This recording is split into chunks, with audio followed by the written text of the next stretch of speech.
नमस्कार. आता आम्ही हरिद्वार मधून बाहेर पडतोय. आज रविवार अमावस्येचं स्नान असल्यामुळे, गंगा स्नान असल्यामुळे इथे गर्दी भरपूर आहे.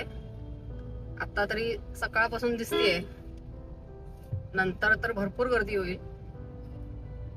पाहताय तुम्ही.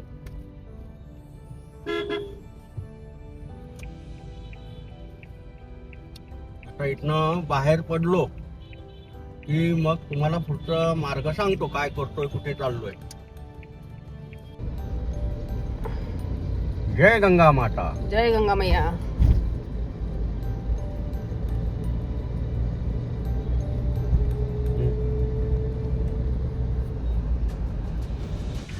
कसे आहात मंडळी?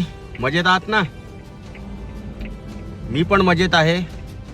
आता आम्ही थोड्या वेळापूर्वी एक छोटासा व्हिडिओ केला तिथनं हरिद्वारमधनं बाहेर पडताना. तेव्हा आता आम्ही हरिद्वारवरनं बाहेर पडलोत आणि आता लागलो ते NH 334ला. 12 किलोमीटर आम्हाला चालायचं आहे आणि आमचं आता उज्जैनला जायचं चाललंय. उज्जैनला आम्ही निघालोच जवळजवळ. आता उज्जैनचा टायमिंग आहे 14 तास 33 मिनिटं दाखवतोय. 914 किलोमीटर, 1:49 रात्री. त्यामुळे आज काय आम्ही उज्जैनला जाऊन राहू असं नाही, पण अलीकडे कुठेतरी राहून, कारण आम्ही उद्याचा दिवस कसा तरी काढणार, कारण सोमवारी भयंकर गर्दी असते. तरी आमच्या तिथे जे काय ओळखी आहेत त्यांना विचारून आम्ही ठरवू पुढचं सगळं काय ते. तेव्हा आता आम्ही निघतोत. बाकी पुढे तुम्हाला देतो काय ते अपडेट. चला निघूया मग. जय महाकाल. हे बघा, हे इथे कसलं मंदिर आहे. आता नाव तर काय दिसत नाही याचं, पण छान आहे दिसायला. मस्त मंदिर आहे बघा, जबरदस्त वाटतंय.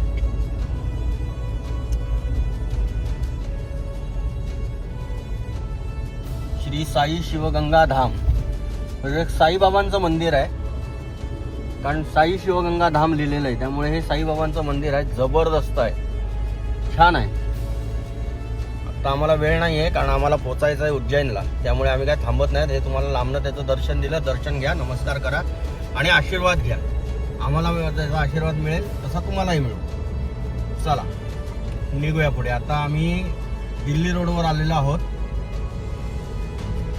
आणि सरळ दिल्लीला जात आहे. इकडनं डाव्या हाताला पतंजलीचं हे आहे, जे श्री रामदेव बाबा यांचं जे पतंजली योगपीठ आहे त्याचा इकडनं रस्ता आहे. योगपीठ इकडे कुठेतरी आत आहे. हरिद्वार अजून चालू आहे. चला भेटूया पुढे. आलोत. मुझफ्फरानगर, मेरठ, दिल्ली. मुझफ्फर 12, मेरठ 60, दिल्ली 132, 139.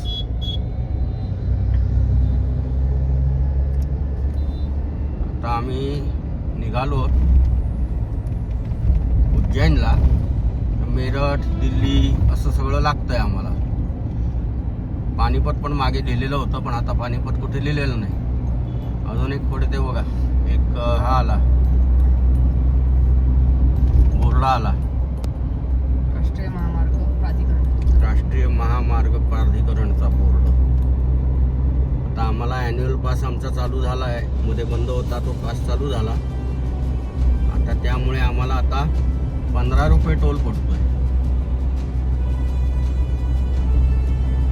त्यामुळे आमचं स्वस्त झालं एक बाजू.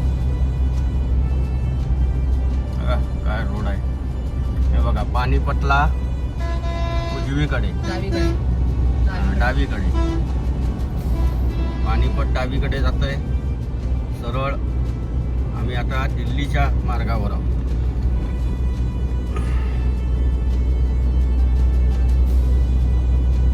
आता टोल प्रकल्प संपत आलाय. टोल रोड प्रारंभ झालाय. तिकडचा संपला, आता इकडचा चालू झाला.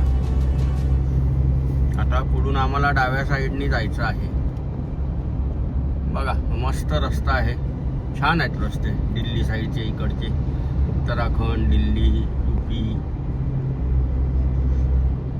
असे रस्ते जर महाराष्ट्रात झाले तर काय होईल याचा फक्त विचार करा. इतके छान रस्ते आहेत, असे रस्ते महाराष्ट्रात पाहिजे. आता हे बघा आलं मेरठ 67, दिल्ली 130, मुझफ्फरनगरचं आणि काय हे काय सहारनपूरचं काही दिसत नाहीये. चला भेटूया पुढे.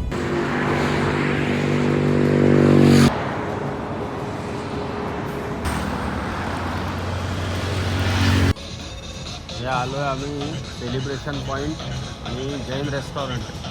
हा वरनं चाललाय, हा NE4 आहे, NE3. या NE3 वरनं आम्ही आता खाली आलो रेस्ट एरियामध्ये. हे समोर दिसतंय तुम्हाला द्वारका हाईट्स वगैरे लिहिलेलं आहे. आणि इथे हे बघा एरोप्लेन काय म्हणतात ते रेस्टॉरंट आहे.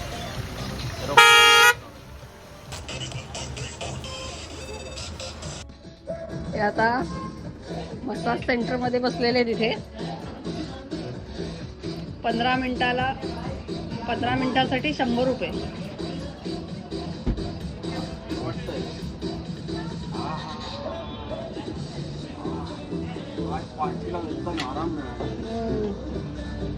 आता हे 15 मिनिटाचं हे करणार आहेत, मसाज करणार आहेत. बघूया आता.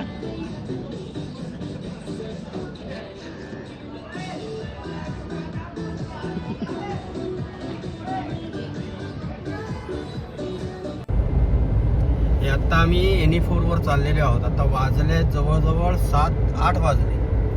हे बघा 8 वाजलेले आहेत. आणि ह्या NE4 ला एकही हॉटेल बहुतेक नाहीये. आम्ही सगळं चेक केलं. गावागावातून पण रस्ता जातोय. आता आम्ही असं ठरवलंय की रेस्ट एरिया जर समजा आम्हाला एक 10, 10:30, 11ला रेस्ट एरिया मिळाला तर आपण थोडा वेळ 1-2 तास 3 तास जरा आराम करायचा आणि तिथून मग पुढे निघायचं. म्हणजे नॉनस्टॉप ड्रायव्हिंग करणार असं आता ठरवलंय. बघूया आता. आम्ही आता NE4 ला आहोत. इतकं दिसतंय थोडं बघू पुढे. त्यामुळे आता आम्ही नॉनस्टॉप जायचा विचार केलेला आहे. रस्त्याला गर्दी आहे, बघू ती कितपर्यंत मिळते. आम्हाला नाईट ड्रायव्हिंग करायचं आहे. त्यामुळे आता आम्ही निघालेले आहोत तर करणार नाईट ड्रायव्हिंग, कारण पर्याय नाही आमच्याकडे. इथे जर आजूबाजूला काही दिसत नाही आणि जर गावात जायचं म्हटलं तर कमीत कमी 10 किलोमीटर, 15 किलोमीटर, 20 किलोमीटर आत जायला पाहिजे. कोटा बिटा कुठे काय लागलं तर. कारण जवळपास लागून कुठलंही हॉटेल नाही ह्या रस्त्याला अजून तरी. फक्त रेस्ट एरिया आहेत, ते सुद्धा काही चालू आहेत, काही बंद आहेत. बघायचं आता, जसं होईल तसं आम्ही आता पुढे जाणार. चला निघतो. सकाळी आम्ही आपला व्हिडिओ करू. चला. आता आम्ही आलो आहोत इथे राहायला. हॉटेल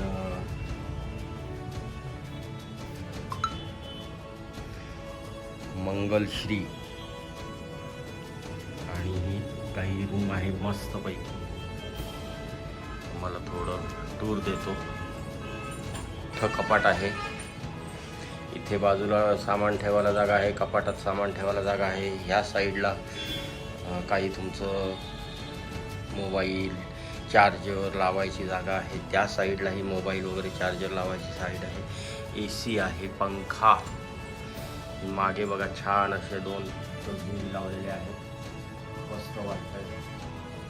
त्याचप्रमाणे इथे TV,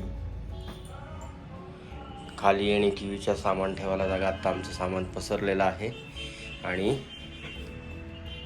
हा आरसा आणि हा मी. त्याचप्रमाणे इथे आतमध्ये सुद्धा मोठं बाथरूम आहे. हे बघा तुम्ही बघू शकता, एवढं तरी बाथरूम आहे. आत्ताच आमच्या आंघोळी झाल्या. रूम टूर मी तुम्हाला सकाळीच दिली असती, पण प्रॉब्लेम असा झाला, मी आलो जवळजवळ रात्रभर नॉनस्टॉप ड्रायव्हिंग करून 6:30ला आम्ही इथे पोचलो. साधारण आम्ही जो रूट घेतलेला तो हरिद्वार पासून NE4,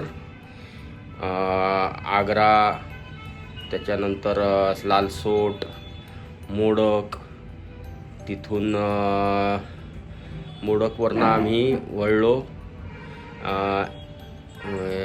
उज्जैनच्या हायवेला.